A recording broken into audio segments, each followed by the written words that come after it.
Good morning, everyone. Welcome to Unique Coaching Classes Bajaj Nagar. So, students, in today's lecture, we will see the warming up as well as English workshop of our next lecture, that is 1.5 Joan of Arc. So, you can open the page number 28 of your textbook and we will just discuss about the activities given on this page. So page number 28. तो first question यहाँ पे दिया गया है, discuss in groups pairs and make a list of the weapons used in the old times and in the present times. Means पुराने ज़माने में जो भी एक वेपन्स हम यूज़ करते थे और आज जो हम वेपन्स यूज़ करते हैं उसके बारे में हमें बताना है.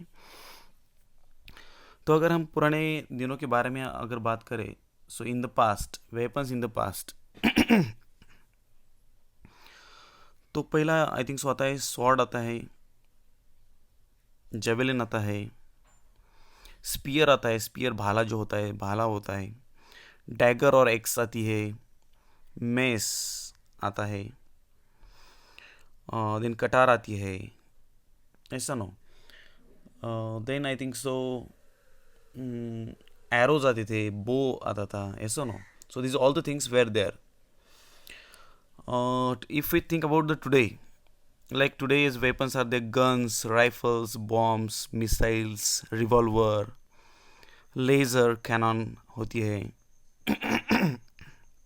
हैंड ग्रेनेड्स होते हैं, लैंड माइन्स होते हैं, न्यूक्लियर वेपन्स है आज, ऐसा नो, टैंक्स है. तो ऐसी बहुत सारी ऐसी बातें हम देख सकते हैं आज के दिनों में.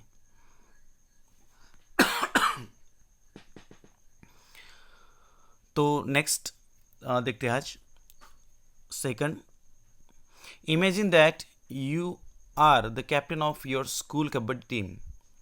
Your final match is against a very strong team. Your team members are sure that you will loose.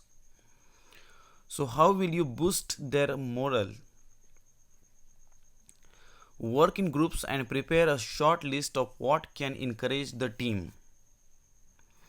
अब देखिए, अगर आप खुद एक कैप्टन हैं और आपकी टीम को लगता है कि आगे की टीम बहुत ही स्ट्रांग है और हम ये मैच हारने वाले हैं, तो कौन सी ऐसी चीज़ें होनी चाहिए हमारे में जिससे हम हमारी पूरी टीम को बूस्ट कर सकते हैं. तो देखिए, आई थिंक सो पहली तो बात है इंस्पायरिंग द टीम. एक आप में क्वालिटी होनी चाहिए कि actually you can inspire your team by your past achievements, और कुछ एग्जांपल्स आप दे के उन्हें इंस्पायर कर सके. लाइक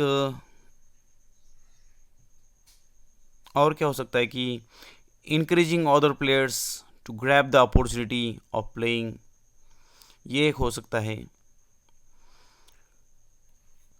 एक पर्सन जो होते हैं, जो लेजेंडरी पर्सन होते हैं, जिनका इन्फ्लुएंस है हमारे ऊपर, तो उनके बारे में हम बात करके भी उन्हें इंस्पायर कर सकते हैं. Like setting some incentives and prizes for the best players. अगर आप अच्छे खेलेंगे तो मैं ये करूँगा, वो करूँगा, आपको ऐसे कह सकते हैं. आप ऐसे भी कर सकते हैं कि showing like some inspirational sports movies and motivate them to play in united manner. एक टीम में बहुत ही एक बात खास होती है कि यूनाइटेड मैनर में खेलना बहुत ही इम्पोर्टेंट होता है, वो आप कर सकते हैं. और you can just make them listen the speeches of eminent personalities, important personalities of your country और समवेयर एल्स. यस, सो ऐसे कुछ बातें आप कर सकते हैं. और you can also show the matches where many teams feeling, or we are feeling that the such any team is going to lose the match but they wins. So such matches if you show them, so I think so definitely they will get encouraged. Next question यहाँ पे है 3 number का, ये यहाँ पे adding different prepositions to the same action verb changes the meaning of the phrases thus formed. अब देखिए किसी वर्ब को अगर आप डिफरेंट प्रीपोजिशंस लगाते हैं तो एक वो फ्रेज हो जाता है, वर्बल फ्रेज हो जाता है, तो उसकी मीनिंग जो है वो डिफरेंट आ जाती है. तो उन्होंने एक एग्जांपल दिया है, देखो कॉल, इस वर्ब के सामने अगर हम आउट ये वर्ब लगाते हैं तो अगर हम देखते हैं कि कॉल आउट मीन्स अनाउंस करना. उसके बाद में call at means call at का मतलब है विजिट करना. कॉल फॉर, अब कॉल के सामने फॉर लगा है तो उसे समन मीन्स बुलाना, बुलावा. कॉल अप, इसका मतलब है make a telephonic call, okay means telephone पे बात करना. और कॉल ऑफ मीन्स कैंसिल करना, कुछ भी एक बात है वो कैंसिल हो जाना. ओके तो वैसे ही कुछ एग्जांपल्स नीचे दिए हैं, देखो guess the difference of in the meanings of underline phrases. जो भी उन्होंने अंडरलाइन किए गए हैं इस सेंटेंसेस में दिए गए कुछ फ्रेजेस है, उनकी मीनिंग हमें बतानी है. तो चलिए बताते हैं मीनिंग इन सब की. तो पहला है, देखो he promise to look into the matter. अब यहाँ पे जो लुक इनटू आया है, तो टू लुक इनटू का मतलब क्या है? तो टू लुक इनटू का मतलब है एग्जामाइन और इन्वेस्टिगेट करना. ओके तो लिख लीजिए वहाँ पे पहले इसके सामने एग्जामाइन और इन्वेस्टिगेट. ओके उसमें फर्स्ट नंबर में जो बी है वहाँ पे दिया है he asked me to look for his lost book. अब यहाँ पे लुक फॉर का मतलब है सर्च करना, सर्च और लोकेट. तो लिख लीजिए सर्च और लोकेट. तीसरा है I shall look forward to your arrival. Look forward, अब ये look forward means what? Means excitedly anticipate, आप कह सकते हैं इससे एक्साइटेडली एंटिसिपेट. और waiting eagerly, awaiting eagerly, you can write down there waiting eagerly. Number 2 है यहाँ पे जहाँ पे ब्रोक वर्ब है और उसे डिफरेंट प्रीपोजिशंस लगाए हैं. तो देखिए उनका मतलब क्या होता है.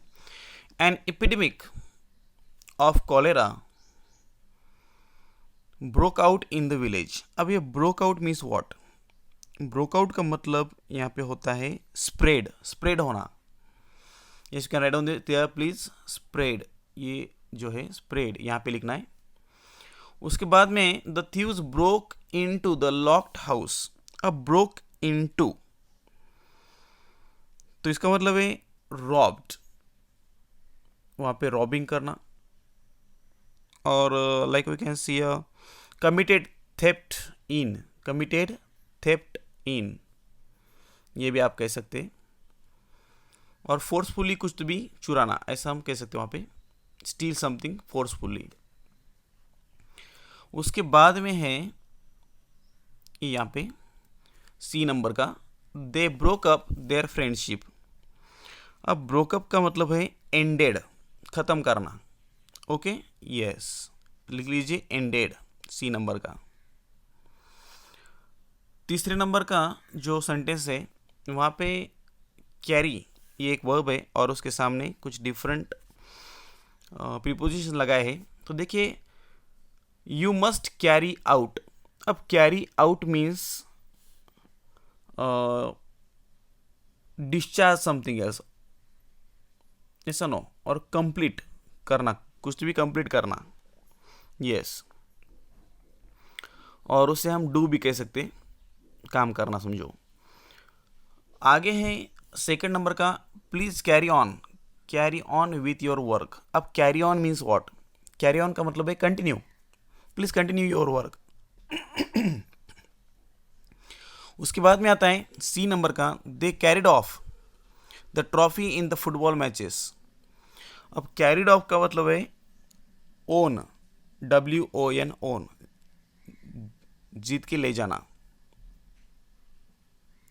उसके बाद में है लास्ट का डी नंबर का कैरी फॉरवर्ड. अब कैरी फॉरवर्ड मीन्स, सॉरी पूरा सेंटेंस पढ़ लेते हैं। Carry forward the remaining balance to the next page means transfer करना, हम कह सकते हैं ट्रांसफर। ये पेज है देखो 28 number. Phrasal verbs, a phrasal verb is a verb that is made up of a main verb together with an adverb or preposition or both। देखिए phrasal verb means what, जब एक action verb के जो action verb होता है, main verb होता है, उसके सामने अगर कुछ एक एडवर्ब आता है और प्रीपोजिशन आता है और दोनों आते हैं, तो एक डिफरेंट मीनिंग वहाँ पे वो देता है, तो उसे हम फ्रेजल वर्ब कहते हैं। Okay, so let's see the next one, that is the हमारी इस लेसन का जो भी इंग्लिश वार्म अप है, सॉरी वर्कशॉप है, वो हम देखेंगे।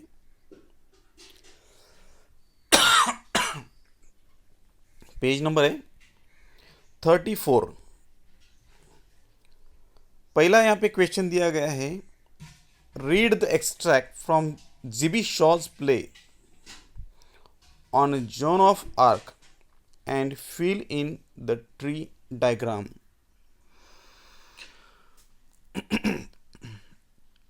तो यहाँ पे हमें सेटिंग बतानी है, पीरियड कौन सा है, लोकेशन कौन सा है, scene of the given play कौन सा है, मेन प्लॉट्स कौन से है और कैरेक्टर कौन सा है, ये हमें सब कुछ यहाँ पे बताना है।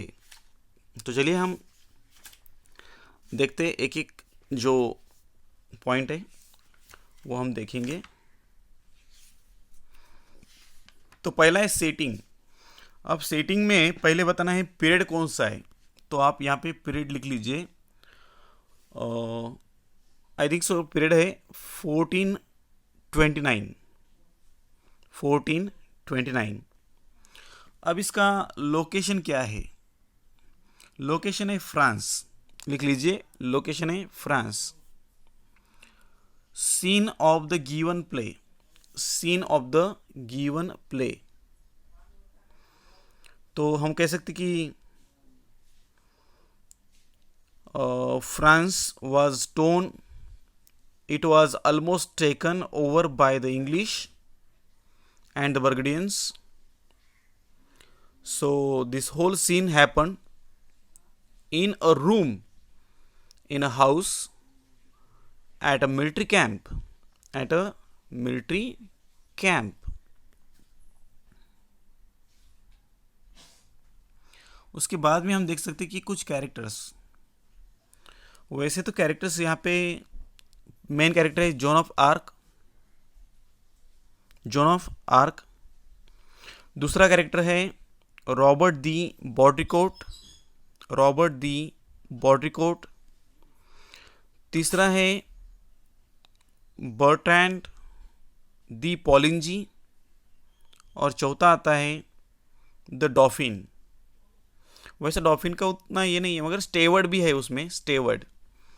डॉफिन का वहाँ पे रोल ही नहीं है, तो आप स्टेवर्ड ले सकते हैं वहाँ पे। तो मेन प्लॉट क्या है इसका,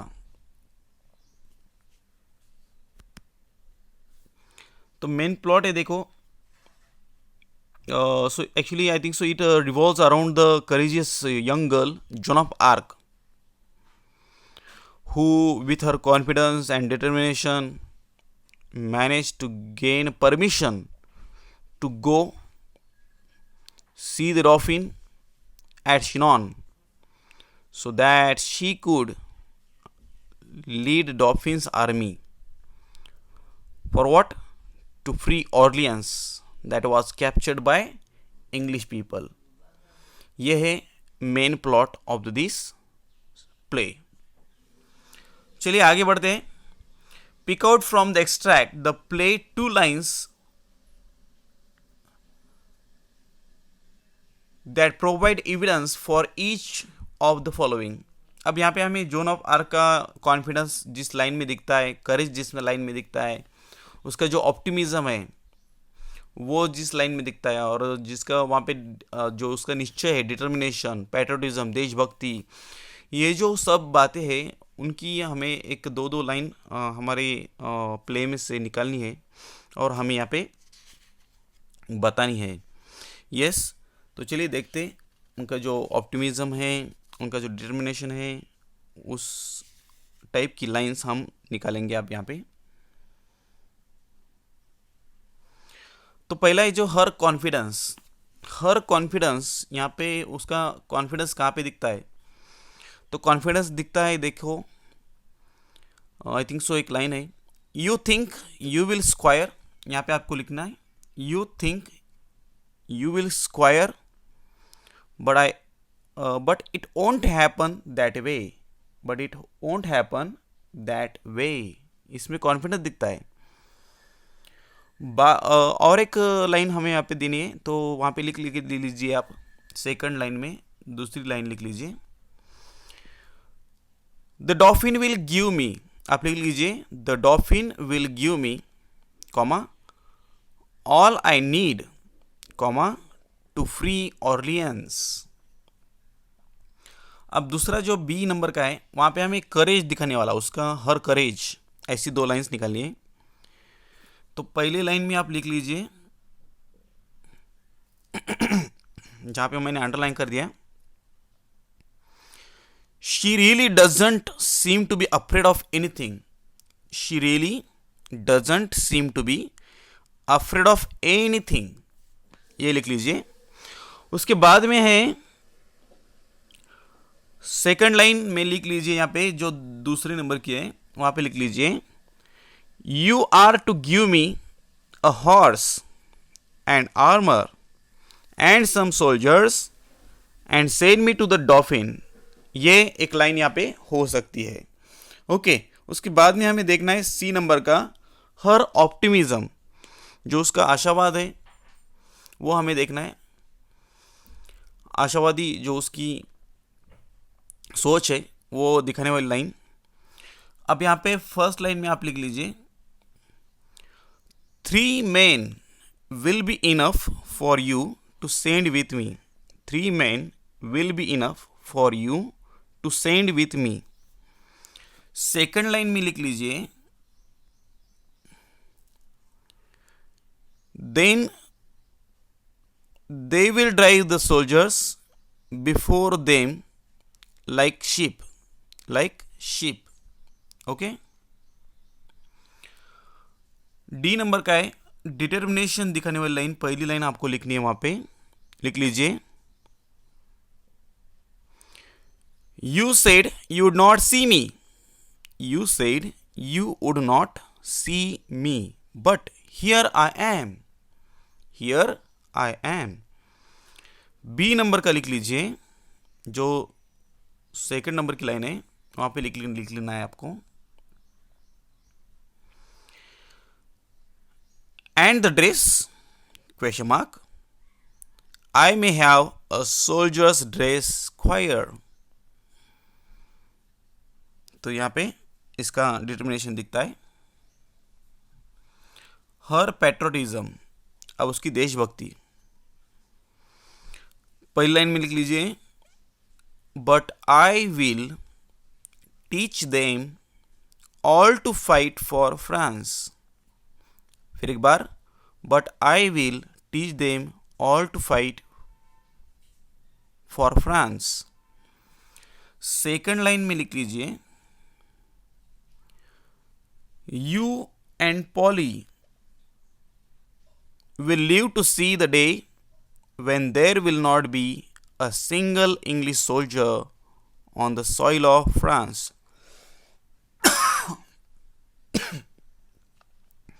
You and Polly will live to see the day when there will not be a single English soldier on the soil of France. तो देखिए नेक्स्ट सेकंड क्वेश्चन में जो बी नंबर का है, using the above points frame a character sketch of Joan of Arc in your own words and write it in your notebook, suggest an attractive title for the same. तो हम बहुत सारी titles दे सकते हैं, the brave Joan of Arc ऐसा कह सकते हैं, the actress of France Joan of Arc dash दे के जोन ऑफ आर्क लिख सकते हैं, okay, courageous girl, John of arc दे सकते हैं, ऐसे बहुत सारे टाइटल यहाँ पे दे सकते हैं। तो हम कैसे बोल सकते हैं यहाँ पे, अगर हम बोले कि एक्चुअली एक सिंपल से बोल सकते कि John a simple country girl about 17 to 18 years of age,